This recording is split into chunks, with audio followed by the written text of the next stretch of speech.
welcome back to Googie's Kitchen, and if you are new here then hello and welcome. My name's Alexis and today I want to show you how to make my delicious vegetable korma.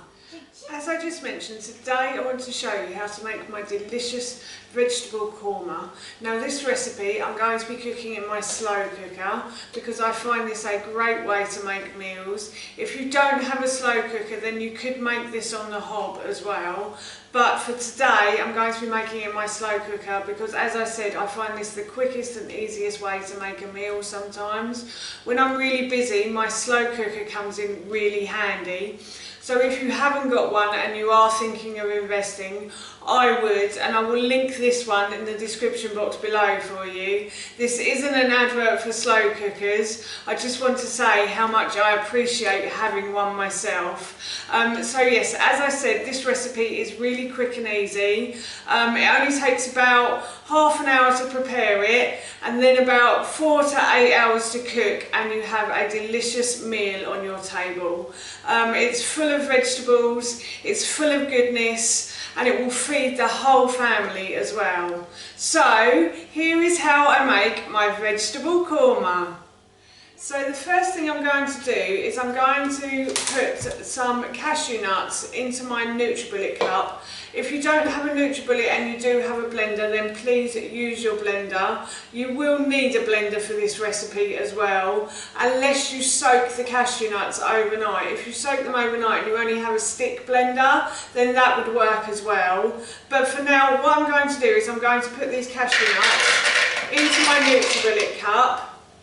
I've put about 100 grams of cashew nuts in there, and that's just to make the sauce really thick and creamy. And now what I'm going to do is I'm going to add about 500 ml of coconut drink. You can use coconut milk if you can't get coconut drink as well. The only reason I use coconut drink is because it's slightly less calorific, and I also have the cashew nuts in there to make it really thick and creamy. So now what I'm going to do is I'm going to add 1 chopped red chilli to this as well.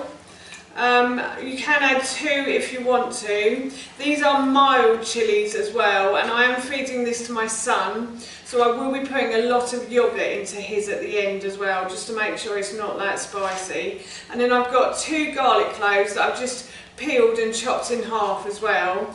And this recipe does also call for a red onion as well. But unfortunately my son can't have a onion at the moment. We've been to see the homeopath and he's not allowed onion. So or carrots. Or carrots, as he just said. So yeah, we're not adding onion or carrots to our menu, but this will be, the onion will be on the original recipe. So yeah, and now what I'm going to do is I'm just going to blend all of these ingredients together. My sauce, my korma sauce, and now what I'm going to do is I'm going to put my vegetables and everything else into the slow cooker. So for this I have already peeled and chopped 1 butternut squash, so I've probably got about 200 grams of butternut squash, and then I've peeled and chopped 1 courgette. In the original recipe I think it says 1 to 2 courgettes, so it's up to you. If you like courgette then add a bit more. And then I've also got 1 red pepper, and the same applies. If you like more red pepper then put it in, please. Yeah, so I'm just going to add all of these vegetables to my slow cooker pot. And I also have chickpeas here as well. So this is a vegan / vegetarian dinner. If you add yogurt to it, then obviously it's going to be vegetarian. But if you add like coconut yogurt, then it can be vegan as well. So I'm going to add 2 tins of chickpeas that I've just washed under the tap and drained as well. And then I have about 500 ml of vegetable stock that I'm going to pour in there. If you aren't vegan or vegetarian, then you could use chicken stock as well if you wanted to. And then I also have my sauce that I've just made, well, I'm going to add in as well. And then I have about 2 handfuls of green beans. These are frozen green beans, but don't worry, they will defrost when they're in there. And then I have a teaspoon of mild curry powder as well. As this is a korma, I don't want to make it too hot or spicy, so I'm only using a teaspoon of mild curry powder. Then I'm going to put in a teaspoon of ground coriander as well. So I'm just going to add that in as well. And then I'm going to use half a teaspoon of ground turmeric, just to give it a bit of colouring and a bit more flavour as well.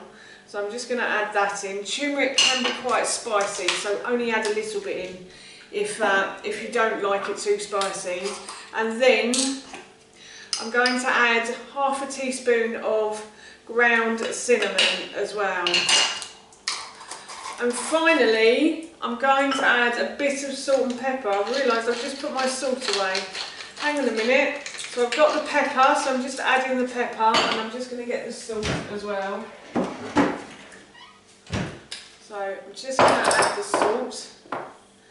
And then I'm just going to give these a stir round, so I'm going to get a spoon. So as I said, I'm just stirring these round and making sure everything's well mixed together.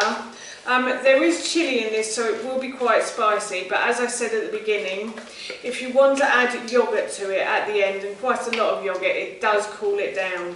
So, or coconut yoghurt if you are vegan as well, or a bit of extra coconut cream as well would help too.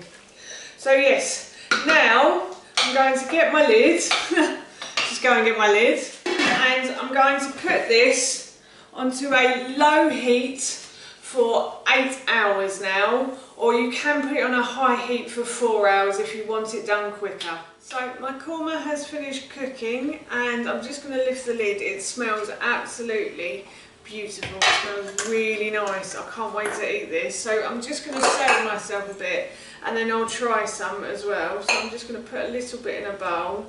The sauce is really thick and creamy, and the cashew nuts make the sauce go really thick and creamy. So please do use the cashew nuts if you're going to make this dish. And I'm just going to add a little bit of rice to that as well. And then I'm just going to try it now. It's still very hot, so I'm going to have to blow on it for a while. So that's how you make my delicious vegetable korma, and the recipe for this I will link in the description box below for you. As I said, I'm off to enjoy this now, so that's it from me. Thank you so much for watching. Please feel free to give me a big thumbs up if you enjoyed this video, and please feel free to leave any comments below. And please don't forget to hit that subscribe button. See you all soon. Bye!